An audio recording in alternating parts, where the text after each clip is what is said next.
حق تعالی شانہ کی صفات علیہ کے سلسلے میں تذکرہ ہو رہا تھا، اور جن احادیث میں اللہ تعالی کے متعلق بغیر کسی تشبیہ اور مثال کے جن اعضاء کا ذکر کیا گیا وہ احادیث آپ کے سامنے آئیں۔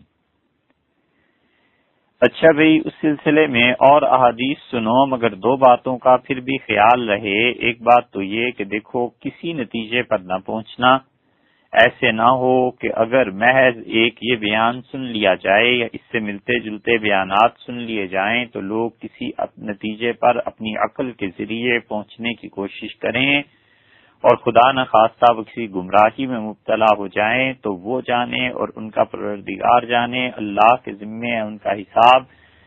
ہم نے صاف بات اس سے پہلے کہہ دی کہ جو کچھ بھی ہے بس سنتے رہیے، اور اس کے بعد جو اصل حقیقت ہے اس کی طرف بات کریں گے، اور وہ بھی وہ حقیقت جو امت نے اب تک ان احادیث سے سمجھی ہے اور علماء نے جس پر فتویٰ دیا ہے۔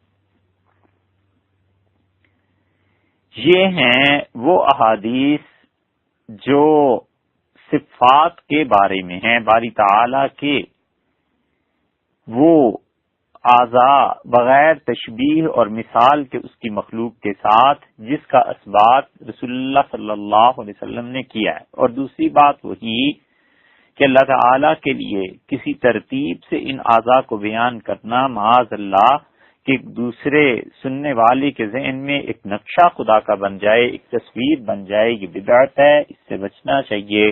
اسی لیے کسی ترتیب کے بغیر ہم ان احادیث کا ذکر کر رہے ہیں، اور وہ بھی کافی تفصیل سے ذکر کر رہے ہیں تاکہ مختلف احادیث آپ کے سامنے آ جائیں، اور جب بھی آئندہ آپ کا مطالعہ وسیع ہو اور آپ ان چیزوں کو پڑھیں تو آپ کو کسی قسم کا خلجان پیش نہ آئے۔ امام بخاری رحمۃ اللہ علیہ کتاب التوحید میں یہ احادیث لائے ہیں، اور اس لیے اس کو اختیار کیا کہ امام بخاری رحمۃ اللہ علیہ کے یہاں سند کافی مضبوط ہے، وگرنہ یہ احادیث آپ کو ترمذی میں بھی اور اس کے ساتھ ساتھ مسلم میں بھی مل جائیں گی، حتیٰ کہ وہ زمانہ ایسا تھا، وہ دور ایسا تھا جب مسلمانوں یعنی اہل سنت کے درمیان اور باقی گمراہ فرقوں کے درمیان شدید علمی اختلافات تھے، اور پورا عالم اسلام تہ و بالا ہو رہا تھا، اور تعالی شانہ کی صفات پہ گلی گلی محلے محلے میں بحث ہو رہی تھی، اور لوگ گمراہ بھی تھے اور ایک دوسرے کو گمراہ قرار دے بھی رہے تھے۔ یہ سب کے سب مباحثے اس وقت تھے، اس لیے ان احادیث کو لوگ سنتے تھے، پڑھتے تھے، لکھتے تھے، تو محدثین نے اپنی کتابوں میں کثرت سے ان احادیث کا ذکر کیا ہے۔ ان میں وہ روایت بھی ہے جو حضرت عمران رضی اللہ عنہ کی ہے، یہ عمران ابن حسین، اور حسین صاد کے ساتھ ہے، سین کے ساتھ نہیں، یعنی سیدنا حسین بن ابن علی رضی اللہ عنہما ان کے نام کی طرح یہ اسم گرامی نہیں ہے، بلکہ سیدنا عمران بن حسین رضی اللہ عنہ حضور اقدس صلی اللہ علیہ وسلم کے ایسے جلیل القدر با کرامت صحابہ رضی اللہ عنہ میں سے تھے کہ وہ صبح اٹھتے تھے اور اللہ کے فرشتے مصافحہ کرنے کے لیے، ہاتھ ملانے کے لیے ان سے لائن لگا کر کھڑے ہوتے تھے۔ انہوں نے کہا کہ میں رسول اللہ صلی اللہ علیہ وسلم کے پاس تھا تو بنو تمیم آئے، اور آپ نے فرمایا کہ تمیم والو بشارت کو قبول کرو، خوشخبری ہو، مبارک ہو، بہت خوشی کی بات۔ تو بنو تمیم نے کہا کہ اللہ کے رسول آپ ہمیں بشارت دیتے ہیں تو اس کے ساتھ ساتھ کچھ مال بھی عنایت کریں، کچھ پیسے بھی دیں۔ رسول اللہ صلی اللہ علیہ وسلم خاموش ہو گئے، اور گویا کہ آپ کو یہ بات ناگوار گزری۔ تھوڑی دیر میں یمن والے آئے، اور رسول اللہ صلی اللہ علیہ وسلم نے فرمایا یمن والو بشارت کو قبول کرو، اور بشرا خوشخبری کی بات کو قبول کرو، یعنی اللہ تعالی ایک اچھی چیز ہے تمہیں مبارک کرے۔ اور رسول اللہ صلی اللہ علیہ وسلم نے بشارت کا تذکرہ نہیں فرمایا کہ کیا اچھی بات ہے، تو آپ نے فرمایا یمن والو تم قبول کر لو، کیونکہ بنو تمیم نے تو قبول نہیں کی۔ یہ دلیل ہے اس کی کہ رسول اللہ صلی اللہ علیہ وسلم کو ان کا یہ جملہ ناگوار گزرا کہ انہوں نے کہا کچھ عطا بھی ہو، تو انہوں نے کہا یمن والوں نے کہ اللہ کے رسول ہم نے قبول کیا، اور ہم اس لیے آپ کی خدمت مبارکہ میں حاضر ہوئے ہیں کہ لنتفقہ فی الدین، تاکہ اس دین کی گہری سمجھ حاصل کریں۔ فقہ نام ہے دین کی پختہ گہری سمجھ کا۔ بہت سے لوگ کتاب و سنت کو پڑھتے ہیں، حدیث کو پڑھتے ہیں، قرآن کو پڑھتے ہیں، ظاہری الفاظ پر اڑ جائیں گے اور وہاں پر کیا معانی ہے، کیا مفہوم ہے، کس زمانے میں اسے نافذ ہونا ہے، کن حالات میں شریعت کا یہ حکم ہے اور کن حالات میں یہ نہیں ہو سکتا، ان ساری چیزوں کی رعایت کیے بغیر اور اپنی عقل کو تھوڑا سا بھی استعمال کیے بغیر وہ ان الفاظ پر اڑ جاتے ہیں۔ فقہا یہ نہیں کرتے۔ جن لوگوں کو خدا نے دین کی گہری سمجھ دی ہے وہ ایسے نہیں کرتے۔ اساتذہ کہتے تھے کہ یک من علم را 10 من عقل واحد کرت۔ ایک من علم اگر آدمی سیکھ لے تو اس کے استعمال کے لیے 10 من عقل چاہیے۔ یہ تھوڑا ہی ہے کہ ایک حدیث پڑھ لی اور بے موقع اس کی امپلیمنٹیشن لوگوں کو تنگ کرنا ستانا شروع کر دیا۔ بڑی سمجھداری سے کام لینا چاہیے اپنے علم کو معاشرے پر نافذ کرنے کے لیے۔ تو انہوں نے کہا اللہ کے رسول ہم حاضر ہوئے ہیں تاکہ دین کی گہری سمجھ آپ سے حاصل کریں۔ وَلِنَسْأَلَكَ عَنْ أَوَّلِ هَذَا الْأَمْرِ مَا كَانَ۔ اور یمن والوں نے دوسرا سوال کس غضب کا کیا؟ انہوں نے کہا اللہ کے رسول ہم حاضر ہوئے ہیں اس لیے کہ ہم آپ سے پوچھیں کہ یہ کائنات، یہ دنیا، یہ جو کچھ نظر آ رہا ہے، یہ زمان و مکان آغاز کہاں سے ہوا تھا؟ اس سے معلوم ہوتا ہے کہ یہ سوال لوگوں کے ذہن میں انسانوں کے قدیم سے چلا آتا ہے۔ آثار قدیمہ آپ دنیا کے دیکھیں تو کیسی کیسی کہانیاں اور کیا کیا چیزیں ملتی ہیں۔ فرعون نے اسے موسیٰ علیہ السلام کی دعوت پر رد کیا اور اس نے اپنے وزیروں کو حکم دیا جو بے تدبیر تھے اور انہیں کہا کہ ایک وہ بناؤ ٹاور، اونچا مینار، اور اس پر چڑھ کے لعلی اطلع الی الہ موسیٰ، میں موسیٰ کے خدا کو دیکھوں آسمان میں وہ کدھر ہے علیہ الصلوۃ والسلام۔ وَإِنِّي لَأَظُنُّهُ كَاذِبًا، اور میں سمجھتا ہوں یہ جھوٹ کہتا ہے، خدا کا وجود نہیں ہے۔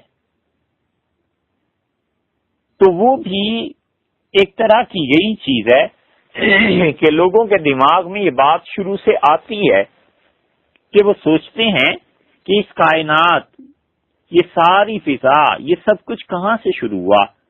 تو رسول اللہ صلی اللہ علیہ وسلم نے اس کا جواب دیا اور ارشاد ہوا کان اللہ ولم یکن شیء قبلہ، اللہ تعالی سے آغاز ہوا، اللہ تھا اور اس سے پہلے کوئی چیز نہیں تھی۔ یہ جو فکرہ ہے نا، یہ کیا ہے؟ اللہ تعالیٰ کہاں تھا؟ رسول اللہ صلی اللہ علیہ وسلم وکان عرشہ علی الماء، اور اللہ تعالیٰ کا عرش پانی کے اوپر تھا۔ کہ پانی کیسے پیدا ہو گیا؟ پانی تو گیسز کا مجموعہ ہے، آکسیجن اور ہائیڈروجن ملتی ہیں، ان کے مالیکیولز ملتے ہیں، پھر پانی پیدا ہوتا ہے۔ کیا ہوا تھی؟ پھر بات اس سے پیچھے چلی جاتی ہے کہ اللہ کا عرش یہ کس چیز سے بنا ہے، کیا ہے؟ تو اس سے معلوم ہوا سب سے پہلے پانی تھا۔ پانی کہاں تھا؟ کس زمانے میں تھا؟ ٹائم کے بغیر کیا تصور ہے؟ جگہ کے بغیر کیا تصور ہے؟ اور پھر رسول اللہ صلی اللہ علیہ وسلم خلق السماوات والارض، پھر اللہ نے آسمانوں کو پیدا کیا اور زمین کو پیدا کیا، یعنی پانی، پھر عرش، پھر آسمان، پھر زمین۔ وَكَتَبَ فِي الذِّكْرِ كُلِّ شَيْءٍ، اور اللہ تعالی نے لوح محفوظ میں ہر چیز کا تذکرہ تحریر فرمایا۔ اللہ نے قلم کو حکم دیا۔ دوسری روایت میں آتا ہے کہ اول ما خلق اللہ القلم، سب سے پہلے اللہ نے قلم کو پیدا کیا، اور اللہ تعالی نے کہا قلم سے کہ اکتب، لکھ، تو قلم نے کہا اے پروردگار کیا لکھوں؟ تو اللہ نے کہا میری مخلوق کی تقدیر لکھ۔ اور پھر اتنے میں ایک آدمی آ گیا، حضرت عمران رضی اللہ عنہ کہتے ہیں کہ اس نے کہا یا عمران، ارے عمران، ادرک ناقتک، اپنی اونٹنی کی خبر لے، جلدی کر، تیری اونٹنی جا رہی ہے، فقط ذہبت، وہ چلی گئی، رسی کھل گئی اور چلی گئی۔ فانطلقت، حضرت عمران رضی اللہ عنہ کہتے ہیں کہ میں اس اونٹنی کی طلب میں گیا تو وہ بہت دور جا چکی تھی۔ وَأَيْمَ اللَّهِ لَوَدِدتُّ أَنَّهَا قَدْ ذَهَبَتْ وَلَمْ أَقُمْ، اور اللہ کی قسم میری تمنا تھی کہ اونٹنی چاہے مجھے نہ ملتی، لیکن میں کاش رسول اللہ صلی اللہ علیہ وسلم کی اس مجلس سے نہ اٹھ کے جاتا۔ بس اس سے اتنا پتہ چلتا ہے کہ اللہ ہے، اللہ تھا اور کوئی چیز نہیں تھی۔ اللہ تعالی کہاں تھا؟ اس کا عرش کہاں تھا؟ یہ کائنات نہیں تھی، پھر کیا تھا؟ یہ سوالات دماغ میں آتے ہیں، بس اس کو اسی طرح سن لیجئے جیسے یہ حدیث میں آیا ہے، پھر بات کرتے ہیں اس پہ آخر پہ۔ دوسری روایت حضرت ابو ہریرہ رضی اللہ عنہ کی، اور ابو ہریرہ رضی اللہ عنہ نے کہا کہ رسول اللہ صلی اللہ علیہ وسلم نے فرمایا ان یمین اللہ، اللہ تعالی کا دایاں ہاتھ بھرا ہوا ہے، لا یغیظها نفقۃ، اور کوئی چیز بھی تو ایسی نہیں ہے جو خدا کے ہاتھ کو جھکا دے، خدا کے ہاتھ کو چھکا دے۔ خدا کے ہاتھ میں جو چیزیں ہیں خرچ کر کے اس میں کوئی کمی آئے اور حق تعالی شانو کا ہاتھ دینے سے پیچھے ہٹ جائے، لا یغیظها نفقۃ، اور وہ خرچ کرتا ہے اللہ کا ہاتھ، اللہ تعالی خود اللیل والنہار، رات کو بھی خرچ کرتا ہے، دن کو بھی خرچ کرتا ہے۔ ارأیتم ما انفق منذ خلق السماوات والارض، تم حساب کر سکتے ہو جب سے خدا نے آسمانوں کو پیدا کیا ہے اور زمین کو پیدا کیا ہے، اس دن سے وہ خرچ کرنا شروع ہوا ہے ان آسمانوں اور زمین پہ۔ فإنه لم ينقص ما في يمينه، اور جو کچھ اس کے دائیں ہاتھ میں ہے ذرہ برابر بھی تو کم نہیں ہوا۔ وہ اس دن سے خرچ کر رہا ہے کروڑوں برس سے، اور جو کچھ اس کے دائیں ہاتھ میں ہے بالکل کم نہیں ہوا۔ مسلم کی روایت میں آیا ہے رسول اللہ صلی اللہ علیہ وسلم میرا رب دائیں ہاتھ سے خرچ کرتا ہے، وکلتا یدی ربی الیمینین، اور لوگوں میرے رب کے تو دونوں ہی ہاتھ دائیں ہیں، اس کے تو دونوں ہی ہاتھ سیدھے۔ اللہ تعالی کے لیے ہاتھ اس حدیث سے پتہ چلتا ہے، یہ حدیث ثابت کرتی ہے کہ رسول اللہ صلی اللہ علیہ وسلم نے فرمایا اور یہ کہا کہ اللہ کا عرش پانی پر تھا۔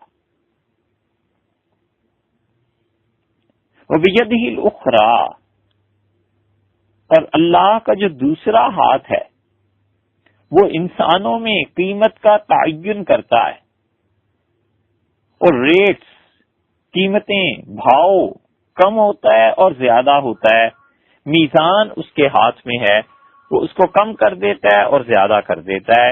یہ اللہ کے دوسرے ہاتھ کے متعلق کہی بات، اور پھر اس کے بعد حضرت انس رضی اللہ عنہ کی روایت آ گئی، اور انس ابن مالک رضی اللہ عنہ نے کہا کہ زید ابن حارثہ رضی اللہ عنہ آئے اور رسول اللہ صلی اللہ علیہ وسلم سے اپنی اہلیہ کی شکایت کی۔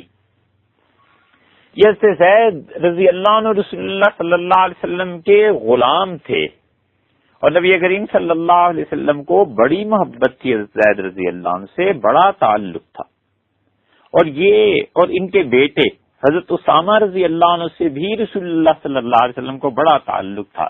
اسی لیے جب اسامہ رضی اللہ عنہ کی کم عمری پر لوگوں کو تعجب ہوا، رسول اللہ صلی اللہ علیہ وسلم نے آخری جھنڈا جو باندھا تھا وہ اسامہ کے لیے تھا، اور جب لوگوں کو تعجب ہوا کہ اسامہ کم عمر ہیں، اس کے باوجود رسول اللہ صلی اللہ علیہ وسلم نے بڑی بڑی عمر والے لوگوں کو ان کے تابع کر دیا، لڑائی میں ان پر امیر مقرر کر دیا، تو آپ نے فرمایا فَأَيْمَ اللَّهِ، اور آج لوگ اسامہ کی قیادت پر اعتراض کرتے ہیں، اور اللہ کی قسم اس سے پہلے میں نے اس کے باپ زید کو بھی قیادت دی تھی، اور زید کی قیادت پہ بھی لوگوں کو اعتراض تھا۔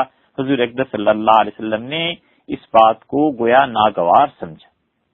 ان حضرت زید رضی اللہ عنہ کی شادی رسول اللہ صلی اللہ علیہ وسلم نے اپنی پھوپھیزاد بہن حضرت زینب رضی اللہ عنہا سے کی تھی، اور زینب رسول اللہ صلی اللہ علیہ وسلم کی پھوپھی کی بیٹی اور قوم میں بڑا بڑا مرتبہ اور مقام تھا. اور یہ زید ابن حارث جو شوہر بن رہے تھے یہ مکہ مکرمہ میں غلام کے طور پہ آئے تھے اور بکے تھے. اور حضور اقدس صلی اللہ علیہ وسلم کو شادی میں حضرت خدیجہ رضی اللہ عنہا نے تحفے کے طور پر یہ غلام پیش کیا تھا اپنے شوہر آقا نامدار صلی اللہ علیہ وسلم کے لیے. تو حضرت زینب رضی اللہ عنہا اس رشتے پہ راضی نہیں تھی. اور جب رسول اللہ صلی اللہ علیہ وسلم یہ نکاح کر دیا تو زید رضی اللہ عنہ زینب اونچا خاندان نسب اور بھی وجوہ تھی تو ان کی نظروں میں ان کے لیے اتنی عزت پیدا نہیں ہو سکی اور مزاج کی موافقت نہیں ہوئی. تو جب آپس میں اختلاف ہوتے تھے تو زید رضی اللہ عنہ آ کے رسول اللہ صلی اللہ علیہ وسلم سے کرتے تھے کہ میں چھوڑنا چاہتا ہوں بیوی کو. اور نبی کریم صلی اللہ علیہ وسلم فرماتے تھے کہ زینب نے میری وجہ سے یہ نکاح کیا ہے، اب یہ اس کو چھوڑ دو گے یہ تو غلط بات ہو جائے گی. تو رسول اللہ صلی اللہ علیہ وسلم کے دل میں آیا کہ اگر زینب نے کو طلاق ہو گئی تو کوئی حل نہیں ہے سوائے اس کے کہ اب اس نے میری وجہ سے شادی کی اور میری عزت اور لاج رکھی، تو اب اس کا کیا حل ہے سوائے اس کے کہ میں اس سے خود شادی کر لوں. اور رسول اللہ صلی اللہ علیہ وسلم کے منہ بولے بیٹے تھے زید. تو زید رضی اللہ عنہ کو یہ دکھ تھا کہ نبی کریم صلی اللہ علیہ وسلم کے ساتھ جو نسبت ہے زید ابن محمد کی یہ کٹے گی، کیونکہ اللہ نے حکم نازل کر دیا. اللہ تعالی نے بتایا کہ لوگوں کو ان کے باپ کے نام سے پکارو اور جس کے باپ کا نہ پتا ہو وہ تمہارا بھائی ہے. فاخوانکم فی الدین، شریعت میں وہ تمہارا بھائی ہے. تو زید رضی اللہ عنہ کے والد کا نام تو حارثہ تھا، تو زید ابن حارثہ تھے وہ، اور لوگ کہتے تھے زید ابن محمد، محمد صلی اللہ علیہ وسلم کا منہ بولا بیٹا. اب ظاہر ہے یہ حقیقی رشتہ تو تھا نہیں، تو رسول اللہ صلی اللہ علیہ وسلم نے حضرت زینب رضی اللہ عنہا سے شادی کرنی چاہیے. اور ڈر یہ تھا کہ اگر یہ ہو گیا، طلاق ہو گئی اور میرا رشتہ ہو گیا تو عربوں میں طوفان اٹھ کھڑا ہوگا، اس لیے کہ وہ اپنے حقیقی بیٹے سے زیادہ عزت اپنے منہ بولے بیٹے کی کرتے تھے. زبان کا پاس ان میں تھا. اور منہ بولا بیٹا، اس کی بیوی، حقیقی بہو سے زیادہ عرب اس کی عزت کرتے تھے، اس لیے کہ خود بیاہ کے جو لاتے تھے اور اپنی زبان کا پاس کرتے تھے کہ کسی کو اپنا بیٹا بنایا ہے تو زندگی بھر اس کے حق ادا کرنے ہیں. اب یہ کڑا وقت آیا رسول اللہ صلی اللہ علیہ وسلم پہ، اور اللہ نے 22ویں پارے میں سورہ احزاب میں فرمایا وَإِسْتَقُولُ لِلَّذِي أَنْعَمَ اللَّهُ عَلَيْهِ وَأَنْعَمْتَ عَلَيْهِ، اور جب آپ نے کہا اس شخص کو جس پر اللہ نے احسان کیا، حضرت زید رضی اللہ عنہ، وَأَنْعَمْتَ عَلَيْهِ، اور آپ نے احسان کیا، اپنی پھوپھیزاد بہن سے نکاح کر دیا، امسک علیک زوجک، اور آپ نے زید کو کہا کہ اپنی بیوی کو اپنے پاس رکھ، مت طلاق دے، واتق اللہ، اللہ سے ڈر. زید، میں نے اس لڑکی کے نہ چاہنے کے باوجود اس کا نکاح تم سے کیا ہے، اس سے میری عزت رکھ لی. وَتُخْفِي فِي نَفْسِكَ مَا اللَّهُ مُبْدِيهِ، اور اے نبی صلی اللہ علیہ وسلم آپ کے دل میں ایک بات تھی. کیا بات تھی؟ کہ اگر زید طلاق دے دے تو حل کوئی نہیں ہے سوائے اس کے کہ میں ہی شادی کروں. واللہ مبدی، اللہ اس چیز کو کھولنا چاہتا تھا. وتخشى الناس، اور آپ کو لوگوں کا ڈر تھا کہ عرب کیا کہیں گے، طوفان اٹھ کھڑا ہوگا. واللہ احق ان تخشاه، اللہ زیادہ حق رکھتا ہے، اس سے ڈرنا چاہیے. فلما قضى زید منها، جب زید زینب سے اپنی خواہش پوری کر چکے، وطرن زوجناکہا، ہم نے زینب کو آپ کے نکاح میں دے دیا. لِكَيْ لَا يَكُونَ عَلَى الْمُؤْمِنِينَ حَرَجٌ فِي أَزْوَاجِ أَدْعِيَائِهِمْ، تاکہ یہ رسم ٹوٹے. سب مسلمانوں سے کسی مسلمان پر کوئی گناہ نہیں ہے کہ وہ اپنے منہ بولے بیٹے کی بیوی سے نکاح کر لیں. اذا قضوا منهن وطرا، جب ان کے منہ بولے بیٹے اپنی غرض پوری کر لیں یعنی طلاق دے دیں. وکان امر اللہ مفعولا، اور اللہ کا حکم ہے جسے نافذ ہونا ہے. ما کان علی النبی من حرج فیما فرض اللہ له، اور حضور اقدس صلی اللہ علیہ وسلم اس نکاح کو کریں، کوئی حرج نہیں ہے. اللہ نے یہ ضروری قرار دیا ہے کہ اس بےہودہ رسم کو اپنے نبی کے ذریعے توڑوائے. سنت اللہ فی الذین خلو من قبل، اور اللہ کا طریقہ رہا ہے کہ اللہ اپنے نبیوں کے ذریعے ہی معاشرے کی رسومات کو توڑا کرتے ہیں. وکان امر اللہ قدرا مقدورا، اور یہ اللہ کا حکم ہے جو مقرر ہو چکا، ثابت ہو چکا، طے شدہ بات ہے. آپ کو یہ نکاح کرنا ہی کرنا ہے، اللہ نے کر دیا ہے. الذین یبلغون رسالات اللہ، اور جو لوگ اللہ کے پیغام کو پہنچاتے ہیں، وَيَخْشَوْنَهُ، وہ تو صرف اللہ سے ڈرتے ہیں. وَلَا يَخْشَوْنَ أَحَدًا إِلَّا اللَّهَ، اللہ کے علاوہ کسی کی ملامت کی پرواہ نہ کیجیے. معاشرے کی رسم کو توڑ ڈالیے، لوگ جو کچھ کہتے ہیں کہتے رہیں، کسی کی پرواہ نہ کریں. وَكَفَى بِاللَّهِ حَسِيبًا، اللہ آپ کے لیے بہت کافی. منہ بولا بیٹا، مَا كَانَ مُحَمَّدٌ أَبَا أَحَدٍ مِّن رِّجَالِكُمْ، لوگو محمد صلی اللہ علیہ وسلم تم میں سے کسی مرد کے باپ نہیں ہیں، ان کی اولاد چاروں بیٹیاں ہیں ان کی. ولیکن رسول اللہ و خاتم النبیین، وہ اللہ کے رسول ہیں اور نبیوں پر مہر ہیں. وکان اللہ بکل شیء علیما، اور اللہ تعالیٰ سب چیزیں جانتا ہے. آخری نبی ہیں صلی اللہ علیہ وسلم، اور نبوت ختم ہے ان پہ. بس اللہ نے یہ رسم توڑوانی تھی. اب لوگوں نے حضرت زید رضی اللہ عنہ کو زید ابن محمد کی بجائے زید ابن حارثہ کہنا شروع کیا. حضرت زید رضی اللہ عنہ کو دکھ تھا کہ میرے نام کے ساتھ سے حضور اقدس صلی اللہ علیہ وسلم کا نام مٹ گیا، ختم ہو گیا. اللہ نے حضرت زید رضی اللہ عنہ کا نام قرآن میں لے لیا. قیامت تک زید پڑھتے رہیں لوگ، اور اس شخص کو بھی یاد رکھیں، اس کے پڑھنے میں بھی 30 نیکیاں لیں. کسی صحابی رضی اللہ عنہ کا نام قرآن میں نہیں آیا، اللہ نے واحد شخص کا نام دیا ہے. فلما قضا زید منہا، کہ جب زید اپنی غرض اس خاتون سے پوری کر چکے، زوجنا کہا، ہم نے آپ کا نکاح کر دیا. یہ رسول اللہ صلی اللہ علیہ وسلم کا نکاح تھا. اسی کو یہاں پہ حضرت انس رضی اللہ عنہ بخاری کی اس روایت میں بیان کر رہے ہیں. یہ اس روایت کا پس منظر تھا، بڑا مختصر سا، وگرنہ تو بڑی تفصیل ہے اس میں.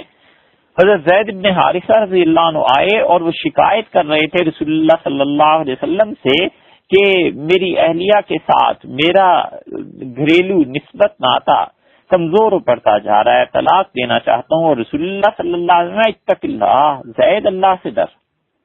اور آپ نے فرمایا زید نہیں طلاق دینی. انس رضی اللہ عنہ کہتے ہیں لو کان رسول اللہ صلی اللہ علیہ وسلم کاتما شیئا لکتم هذه، اگر رسول اللہ صلی اللہ علیہ وسلم قرآن میں کوئی وحی کی چیز چھپانا چاہتے نا، اگر وہ چھپانے والے ہوتے تو لوگوں وہ اس آیت کو چھپا جاتے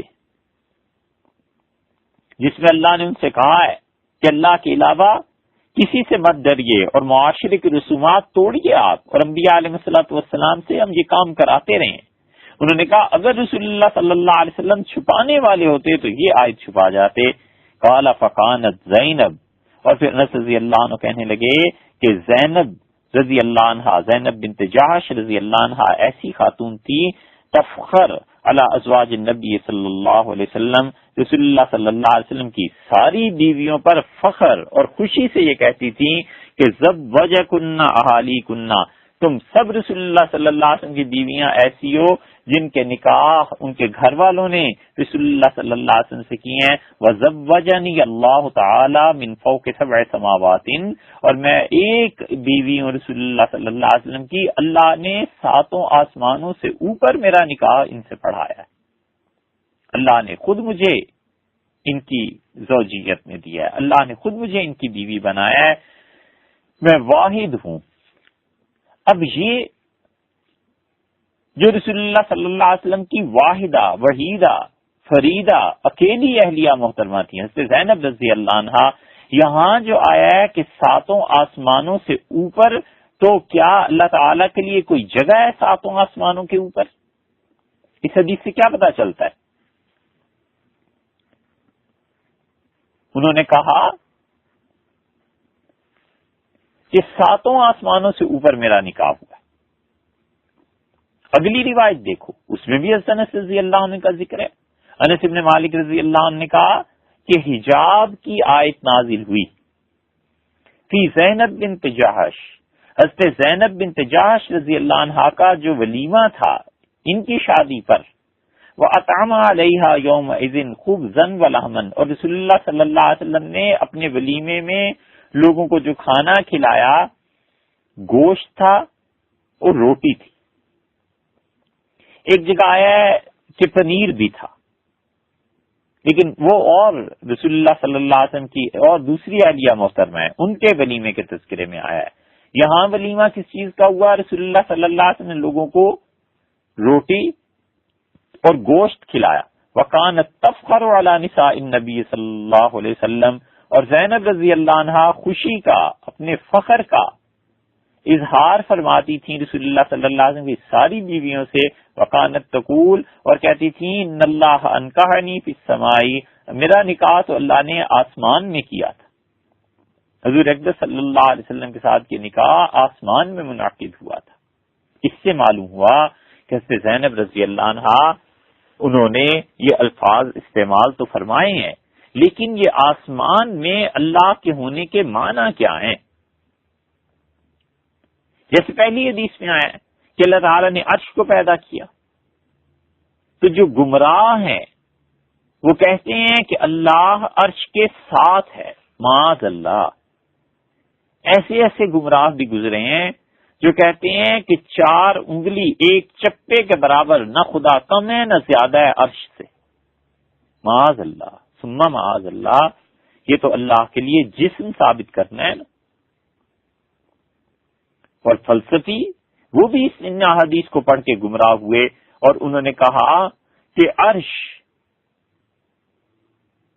ہی باقی چیزوں کو پیدا کرتا ہے. یہ ایسے ہی جیسے قرآن کو پڑھ کے بھی لوگ گمراہ ہوئے. تو گمراہ قرآن و حدیث نہیں کرتے، وہ جو اپنی عقل ہے نا بے لگام، جس پہ نبوت کا ہاتھ نہیں اور جس کی لگامیں نبوت کے ہاتھ میں نہیں ہے، یہ عقل انسان کو خراب کرتی. اس لیے حضرت مجاہد رحمت اللہ علیہ کہتے تھے، عبداللہ ابن عباس رضی اللہ عنہما کی روایت میں آتا ہے کہ اللہ تعالیٰ اپنے عرش پر تھا قبل اس کے کہ وہ اپنی مخلوق میں سے کوئی بھی چیز پیدا کرتا. فاول ما خلق اللہ القلم، تو سب سے پہلے اللہ نے قلم کو پیدا کیا. اور اللہ تعالیٰ کا عرش پانی پر تھا. کائنات میں تخلیق کا آغاز جہاں سے ہوا، عرش سے. اور اللہ کا عرش کس چیز سے تھا؟ ایک حدیث میں آیا ہے یاقوتۃ حمراء، سرخ یاقوت. یہ سب چیزیں آئی ہیں.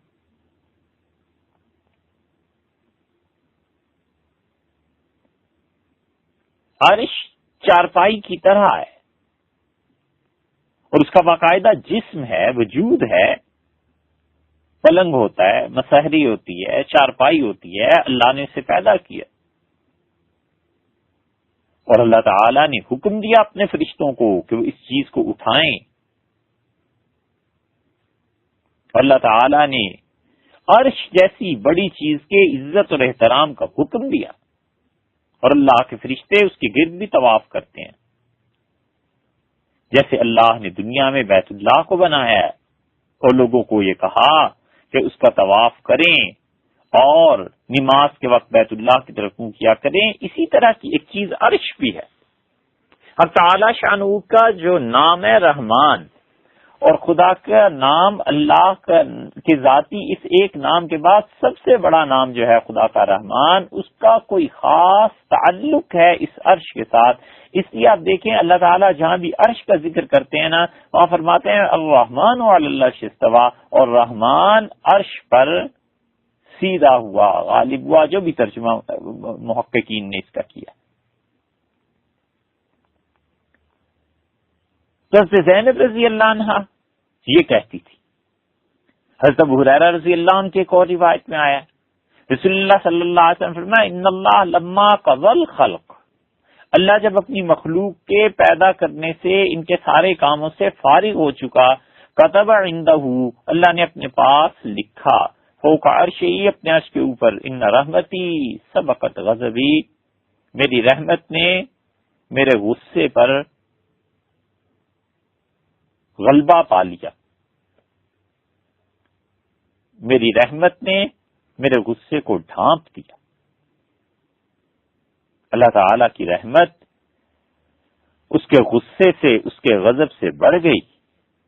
یہ اللہ تعالی نے عرش کا ذکر کیا ہے، حضور اقدس صلی اللہ علیہ وسلم نے عرش کا ذکر کیا ہے.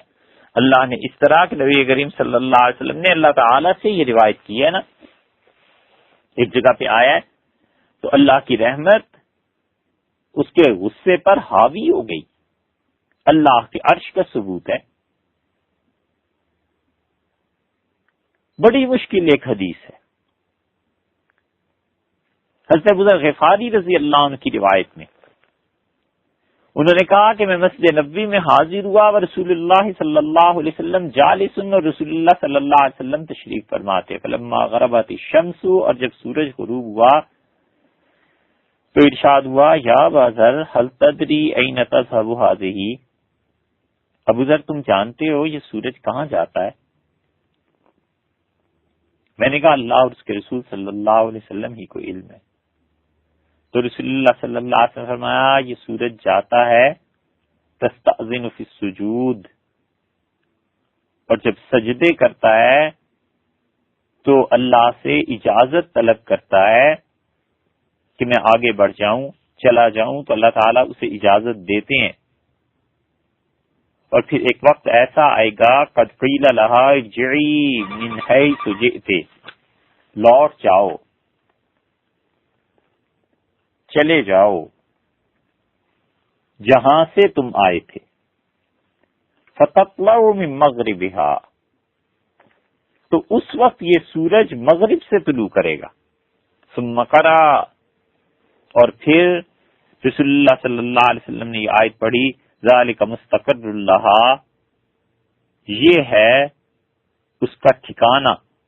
عبداللہ ابن مسعود رضی اللہ عنہ کی قرات میں امام بخاری رحمۃ اللہ علیہ اس روایت کو نقل کیا، اور ان کا فی قرات عبداللہ ابن مسعود رضی اللہ عنہ اس آیت کو ایسے ہی پڑھتے تھے. اب آپ دیکھ لیں سورج کہاں جاتا ہے، وہ تو مسلسل گھومتا رہتا ہے. یہاں ہمیں ڈوبتا ہوا دکھائی دیتا ہے، یہ کہیں اور طلوع ہو رہا ہے. کچھ فاصلے پر چلے جائیں تو ابھی نہیں غروب ہوا، کچھ اور فاصلے پہ چلے جائیں تو ابھی بھی نہیں غروب ہوا. الغرض سورج پوری دنیا میں 24 گھنٹے کہیں بھی غروب نہیں ہوتا. اور سوال یہ پیدا ہوتا ہے کہ اللہ تعالیٰ کے سامنے وہ سجدہ کرتا ہے تو اللہ ہے کہاں جہاں سجدہ کرتا ہے؟ ایک جگہ آیا ہے وہ اللہ کے عرش کے نیچے جب پہنچتا ہے تو سجدہ کرتا ہے. وہ کس وقت اللہ کے عرش کے نیچے پہنچتا ہے؟ اللہ تعالیٰ کا عرش کون سا، کہاں ہے؟ یہ سب احادیث ہیں اور صحیح روایات ہیں.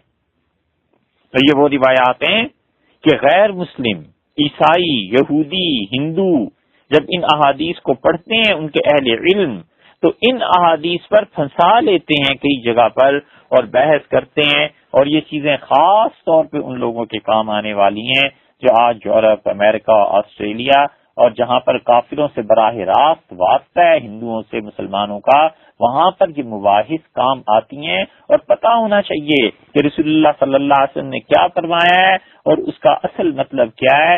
ایسے نہ ہو کہ کسی غیر مسلم سے، کسی کافر سے ان احادیث پہ بات کرنی پڑ جائے اور اپنا منہ لے کے رہ جائے.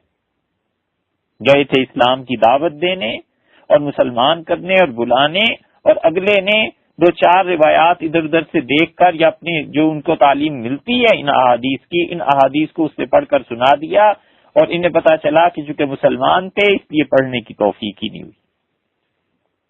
حضرت عبداللہ ابن عباس رضی اللہ عنہ کی روایت آتی ہے کہ حضور اقدس صلی اللہ علیہ وسلم جب دکھ تکلیف کسی چیز سے پہنچتی تھی تو عرض کرتے تھے باری تعالیٰ سے لا الہ الا اللہ العلیم الحلیم، اللہ آپ کے علاوہ کوئی نہیں، تو ہی ہے، تو ہی تو ہے، العلیم علم والا، الحلیم بڑا بردبار، بڑے علم والا. لا الہ الا اللہ رب العرش العظیم، اللہ کے علاوہ کوئی خدا نہیں ہے، اور اللہ مالک ہے عرش عظیم کا. یہ عرش عظیم وہی یاقوت سے بنایا گیا، سرخ یاقوت سے. لا الہ الا اللہ رب السماوات ورب الارض ورب العرش الکریم، اے اللہ آپ کے علاوہ کوئی خدا نہیں، آسمانوں کا پروردگار، زمین کا پروردگار اور عرش جیسی عزت والی چیز کو پالنے والا۔ یہ ساری چیزیں رسول اللہ صلی اللہ علیہ وسلم بتائی ہیں، اس سے عرش کا اس بات ثابت ہوتا ہے کہ عرش ہے، وہ کوئی چیز ہے، پائے ہیں اس کے۔ حضرت ابو سعید رضی اللہ عنہ کی روایت صحیح بخاری میں کئی جگہ آئی، لوگوں میں بحث ہوئی اور کچھ لوگوں نے کہا موسیٰ علیہ الصلوۃ والسلام افضل ہیں رسول اللہ صلی اللہ علیہ وسلم سے۔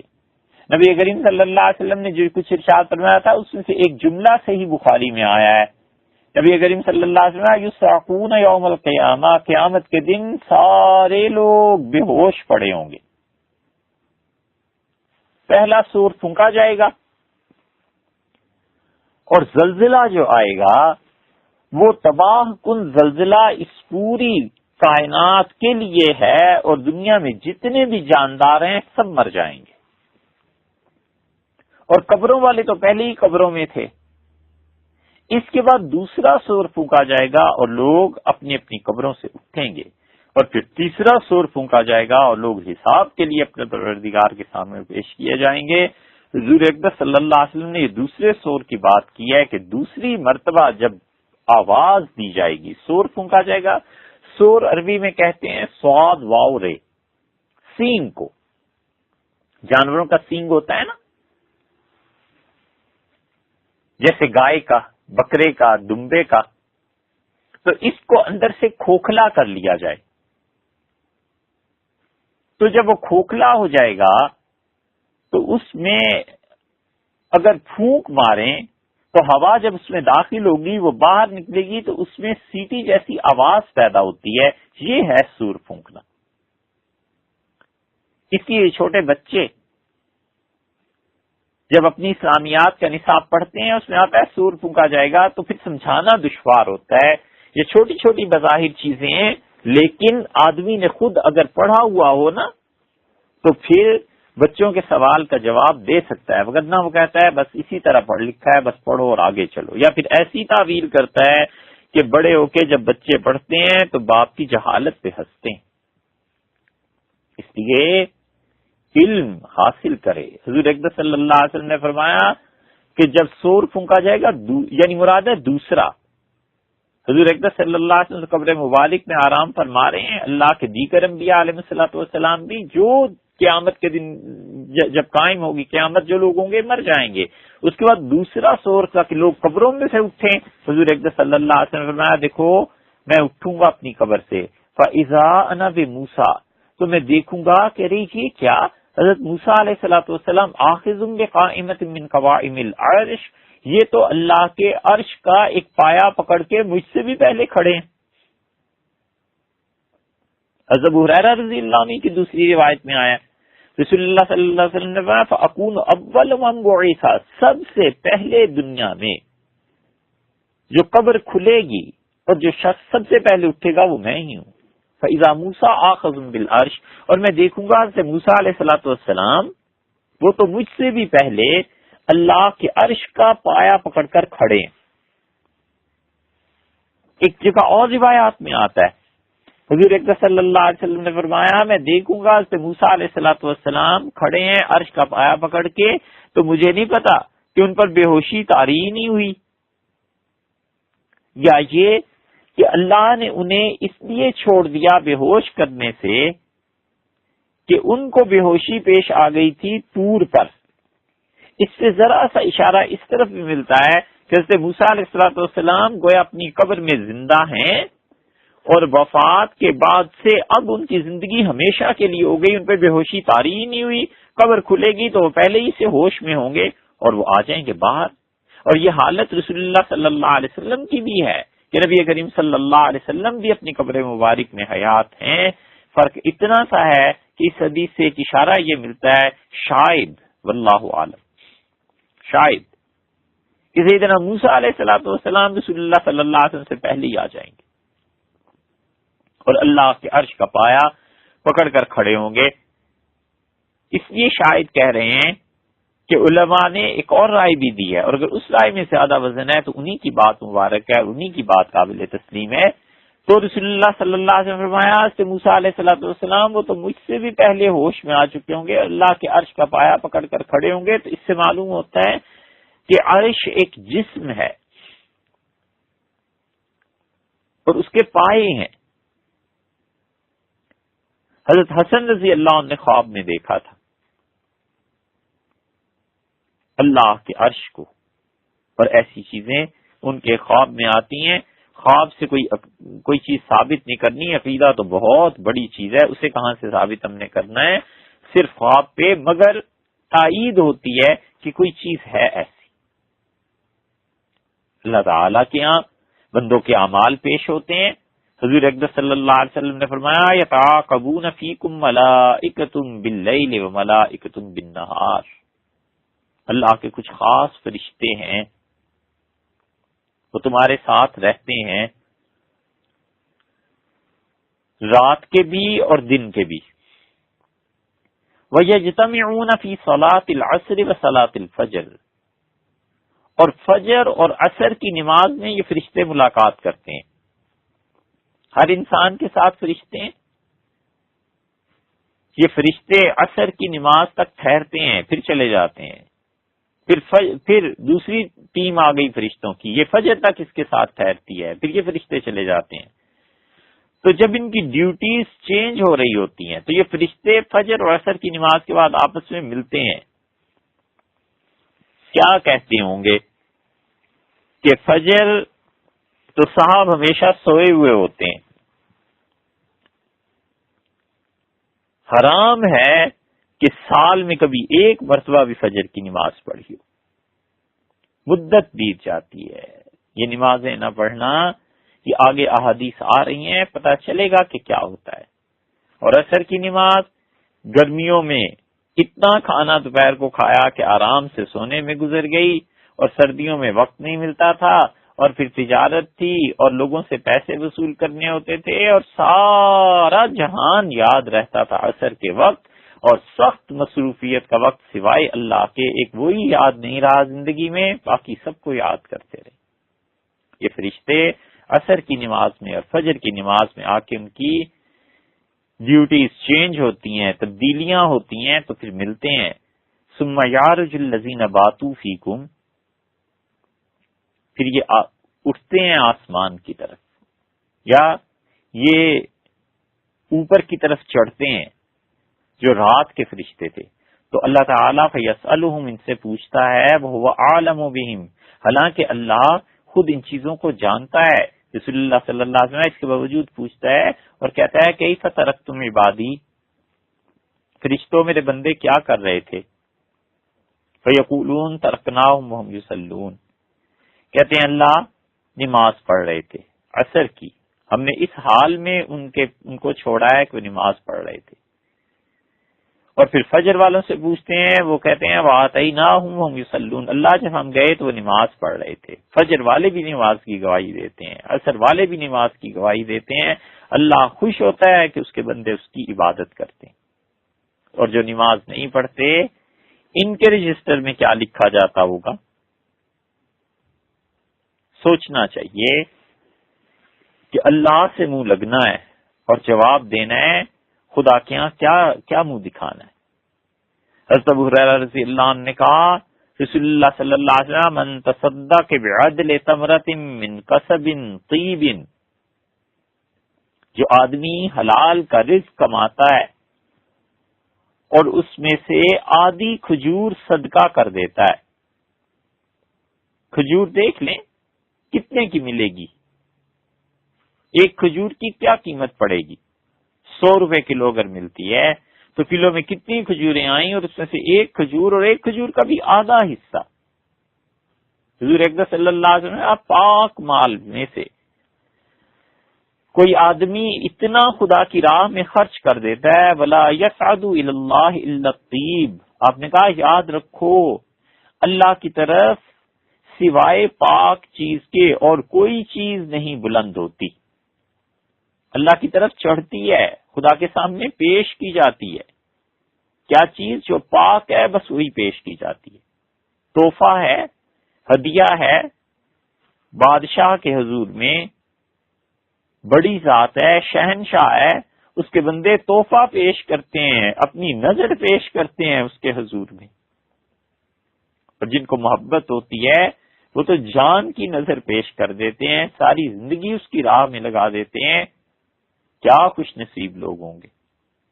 رسول اللہ صلی اللہ علیہ وسلم آدھی کھجور کا صدقہ وہ اللہ کے سامنے پیش کرتا ہے، اور یاد رکھو اللہ کے ہاں پاک چیز دے جائی جاتی ہے. فإن اللہ یتقبلها، اللہ اس آدھی کھجور کو قبول کر لیتا ہے. اس طرح کہ بیمینہ ہی، خدا اس آدھی کھجور کو اپنے دائیں ہاتھ میں لے لیتا ہے. ثم یربیہا، پھر خدا اس کھجور کو لے کر اس کی پرورش کرتا ہے. یعنی فرض کر لیجئے وہ کھجور 1 روپے کی بنی، 8 آنے کی بنی، آدھے روپے کی بنی. اللہ اس آدھے روپے کی پرورش کرتا ہے، یعنی اسے بزنس میں، تجارت میں لگا دیتا ہے. لصاحبہا، اور خدا ایسا نظام مقرر کرتا ہے کہ جس شخص نے یہ آدھی کھجور اللہ کو تحفے میں پیش کی تھی، اللہ کہتا ہے اس کو تجارت میں لگاؤ، اور خدا اس میں نفع دیتا ہے. ایسے ہی اس کو پالتا ہے جیسے تم میں سے کوئی آدمی کما یربی احدکم فلوا، جیسے کہ تم میں سے کوئی آدمی اپنے بچڑے کو پالتا ہے. کسی جانور کا چھوٹا بچہ، بکری کا بچہ، اونٹ کا بچہ، اونٹنی کا بچہ. رسول اللہ صلی اللہ علیہ وسلم جس طرح تم احتیاط سے جانور کے بچے کو پالتے ہو نا، خدا تمہاری اس آدھی کھجور کے صدقے کو نقصان سے بچاتے ہوئے پالتا ہے، حتیٰ کہ جب تم مرو گے اور اللہ کے یہاں پہنچو گے تو حتیٰ تکون مثل الجبل، حتیٰ کہ یہ آدھی کھجور پہاڑ جتنی بڑی ہو جاتی ہے. اللہ اس میں برکت دیتا ہے، نفع دیتا ہے، نفع در نفع در نفع. تو یہ آدھی کھجور جو قیامت میں تمہیں ملے گی پہاڑ کے برابر نیکی ملے گی. اللہ اسے اس طرح پالتا ہے. اب یہ تعالی شانہ کا تجارت کرنا کیسا ہے، اللہ کا برکتوں سے نوازنا کیسا ہے. اللہ تعالیٰ اسے دائیں ہاتھ میں لیتا ہے تو اللہ کا اس دائیں ہاتھ میں لینا کیسا ہے.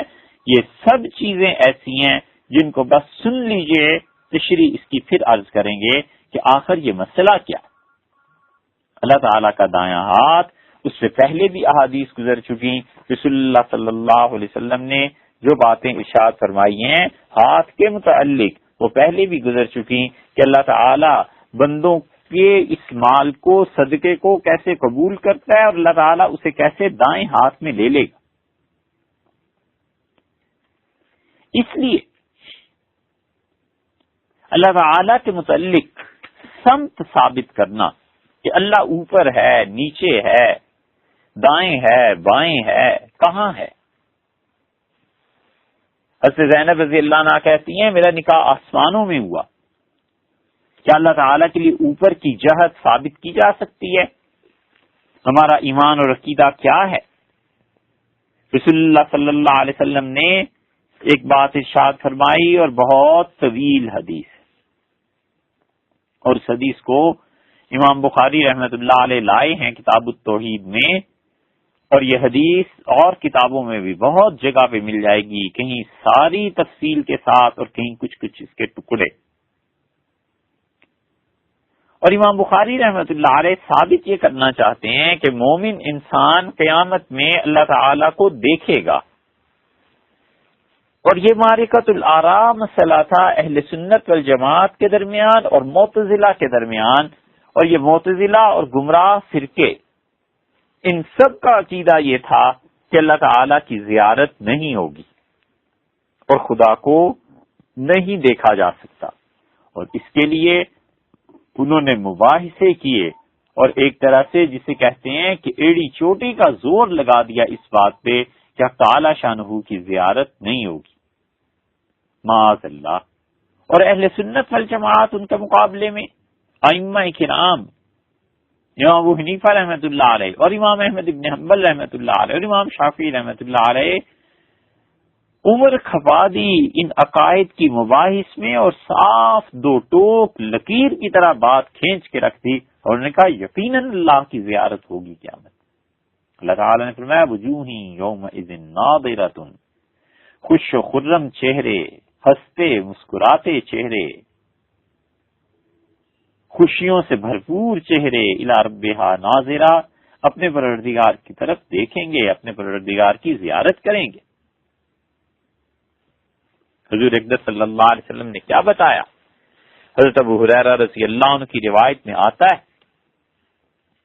انہوں نے کہا کہ ان الناس قالوا یا رسول اللہ، لوگوں نے کہا اللہ کے رسول هل نرى ربنا یوم القیامہ، قیامت کے دن کیا ہم اپنے پروردگار کی زیارت کریں گے جس کی محبت میں لوگوں نے جانیں نشاور کر دی اور جس کے کہنے پہ لوگوں نے خون بہا دیے، اور بدر، احد اور حدیبیہ میں خدا کی یاد، خدا کے ساتھ تعلق میں تاریخ رقم کر دی، اور احد کے دن انہوں نے اپنے خون سے ثابت کیا کہ اللہ کے لیے بڑی سے بڑی قربانی دی جا سکتی ہے، اور انہوں نے دے کے ثابت کیا کہ اگر دنیا میں کوئی اللہ سے محبت کرنے والا ہے تو ہم ہیں جنہیں اللہ نے رسول اللہ صلی اللہ علیہ وسلم کی صحبت مبارکہ کے لیے چنا تھا، اور نبی کریم صلی اللہ علیہ وسلم کا خون جس کی راہ میں بہہ گیا، اس اللہ کے ساتھ آخر ملاقات اور اس سے ملنا اور اس کی زیارت کا شوق کس کے دل میں نہیں تھا؟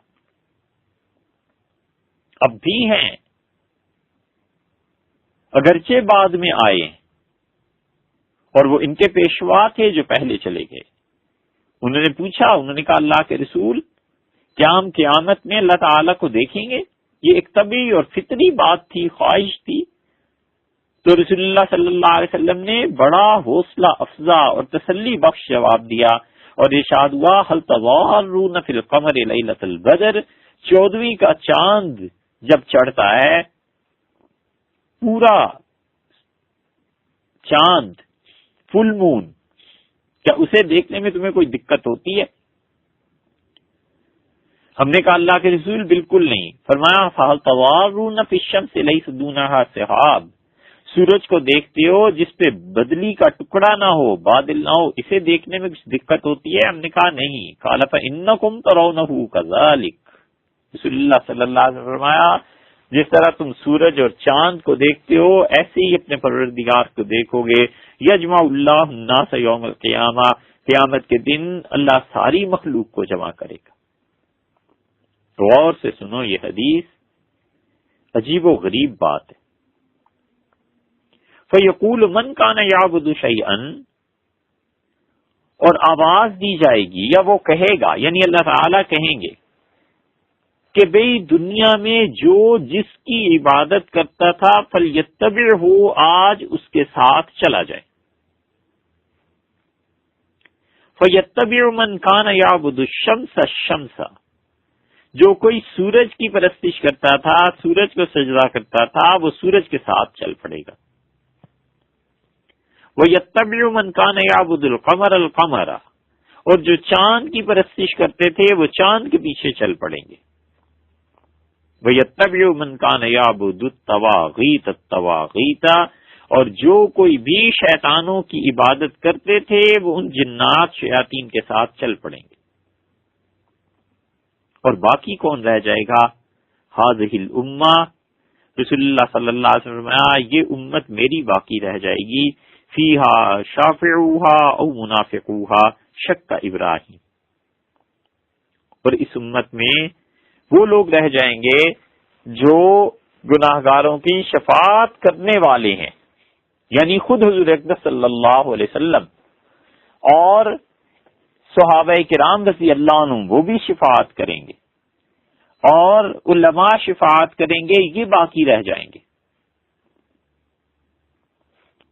اور جو کوئی بھی جنتی شفاعت کرے گا، جیسے اس حدیث کے آخر پہ آ جائے گا، یہ سب باقی رہ جائیں گے اکیلے، اور جو جو جس کی عبادت کرتا تھا چلے جائیں گے۔ او منافقوہا، یا پھر رسول اللہ صلی اللہ علیہ وسلم یہ فرمایا تھا کہ یہ امت باقی رہ جائے گی اور اس کے منافق باقی رہ جائیں گے۔ امام بخاری رحمۃ اللہ علیہ کے استاد ہیں عبدالعزیز بن عبداللہ، اور ان کے استاد ہیں ابراہیم ابن سعد۔ یہ ابراہیم ابن سعد جو ہیں یہ تبع تابعین میں سے، یہ ابراہیم ابن سعد رحمت اللہ علیہ کو شک ہوا کہ رسول اللہ صلی اللہ علیہ وسلم نے شافعو کا لفظ فرمایا تھا یا منافقوہا کا لفظ فرمایا تھا. اس لیے امام بخاری رحمت اللہ کہتے ہیں دونوں میں سے ایک لفظ وہ کہتے تھے کہ کہا ہے. رسول اللہ صلی اللہ علیہ وسلم کی روایت ہم تک پہنچی ہے. یہ ہے حدیث. موتیوں کی طرح بکھرے ہوئے اور پروئے ہوئے قول ہیں رسول اللہ صلی اللہ علیہ وسلم کے، اور ہیروں کی طرح اور موتیوں کی طرح چمکتی ہوئی باتیں ہیں. ایک لفظ کا بھی شبہ پڑ گیا ہے تو راوی رک گیا اور کہتا ہے کہ یا رسول اللہ صلی اللہ علیہ وسلم یہ فرمایا تھا کہ اس امت یہ باقی رہ جائے گی اس میں شفاعت کرنے والے، یا یہ فرمایا تھا کہ اس کے منافق. فیاتیہم اللہ، پھر اللہ آئے گا. اب یہ اللہ کا آنا کیسا ہے؟ معاذ اللہ وہ کوئی جسم نہیں ہے جس طرح آ جائے. یہ کیا ہوگا؟ بس سنتے رہیے. فیقول انا ربکم، اور وہ کہے گا انا ربکم، میں تمہارا پروردگار ہوں. فیقولون، یہ امت محمدیہ صلی اللہ علیہ وسلم کہے گی، یہ لوگ کہیں گے مکاننا حتی یاتینا ربنا، ہاذا مکاننا، یہ جگہ ہے جہاں پہ ہم ٹھہرے ہوئے ہیں یہاں تک کہ ہمارا پروردگار آ جائے ہمارے پاس.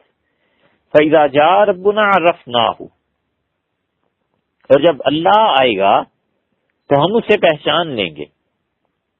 اللہ تعالیٰ کہے گا میں تمہارا پروردگار ہوں، یہ کہیں گے نہیں.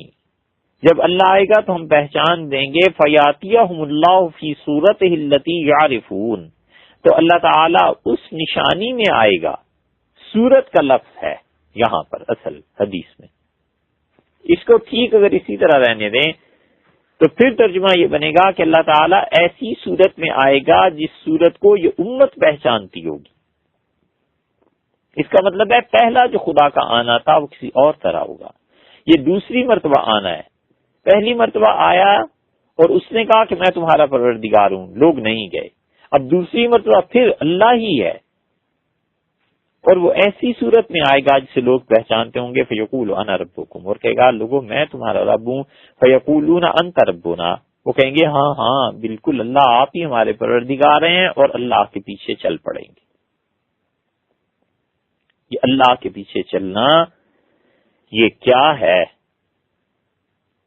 اس لیے جتنے بھی خدا کے جسم کے قائل ہوئے ہیں گمراہ فرقے، وہ ایسی احادیث کو لاتے ہیں اور کہتے ہیں تم بھی تو قائل ہو خدا کے جسم کے، کس کے پیچھے چلو گے؟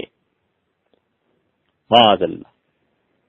عقیدہ کبھی پڑھا ہو تو تب نہ، عقیدہ کبھی سنا ہو تو تب نہ. اس لیے سوچے آدمی کہ جس پہ ساری زندگی کا فیصلہ ہونا ہے جنت اور جہنم کا، یہ عقائد کیا ہیں؟ حضور اکرم صلی اللہ علیہ وسلم نے فرمایا وہ کہے گا کہ میں تمہارا پروردگار ہوں، اور جب اللہ اعلیٰ شان یہ ارشاد فرمائیں گے تو تم ان کے پیچھے چل پڑو گے.